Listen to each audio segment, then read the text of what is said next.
Conséquence directe du verdict rendu mardi dans le drame de Hillsborough au Royaume-Uni, mercredi, un des chefs de la police du Yorkshire a été démis de ses fonctions.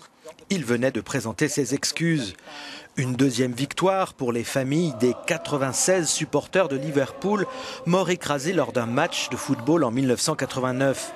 Non seulement les victimes n'y étaient pour rien, mais mardi, un jury avait accablé la police et les services de secours.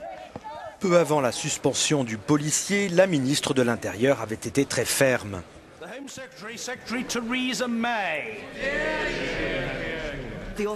Alors que les autorités auraient dû être dignes de confiance, elles ont fui leurs responsabilités au lieu d'agir dans l'intérêt général. Mais les familles n'ont jamais vacillé dans leur recherche de la vérité et grâce à leurs actions, elles ont été à l'origine d'une nouvelle enquête et d'une minutieuse réévaluation de ce qui s'est passé à Hillsborough.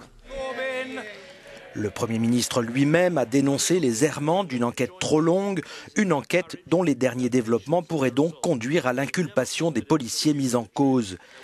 Mercredi, toute la presse a évoqué ce jugement historique, excepté deux quotidiens, dont le Sun, propriété du groupe Murdoch, qui avait pris le parti d'accuser les supporters au lendemain de la catastrophe.